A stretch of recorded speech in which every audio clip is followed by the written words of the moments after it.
అంతర్జాతీయ యువజన దినోత్సవ శుభాకాంక్షలు. ఈరోజు ముఖ్య ఉద్దేశం ప్రపంచ యువత అంటే స్థానిక యువత అంతా కలిసి సుస్థిర అభివృద్ధి లక్ష్యాలు ఏర్పాటు చేసుకుని దానిని సాధించడానికి యువతకు దిశానిర్దేశం కల్పించడానికి ఐక్యరాజ్య సమితి ఏర్పాటు చేసింది. సమాజ ఆధారిత వాస్తవాలలోకి అనువదించడంలో యువత యొక్క ప్రత్యేక పాత్రను హైలైట్ చేస్తోంది. ప్రపంచ దేశాలలో అన్నిటికన్నా భారతదేశంలోనే యువత ఎక్కువగా ఉండటం ఈ దేశానికి గర్వకారణం. అయితే వారిని వినియోగించుకుని దేశాన్ని ప్రగతి పథంలోకి సంధించిన శస్త్రాల్లాగా వదలవలసిన బాధ్యత పూర్తిగా ప్రభుత్వాలపై ఉంది. ఎందుకంటే 1999లో వచ్చిన ఈ ప్రతిపాదన 2024లో ఐక్యరాజ్య సమితిచే ఆమోదించబడింది. దీన్నే ప్రపంచ దేశాల యువజన శాఖ మంత్రులచే ఈ ప్రతిపాదన చేయబడింది.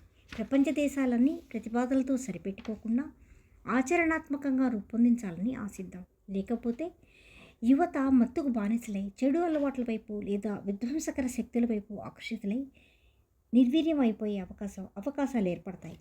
దేశ అభివృద్ధి కుంటుపడుతుంది. ఇప్పటికే నా ప్రభుత్వాలు మేల్కొని ఆ దిశగా చర్యలు చేపట్టాలి.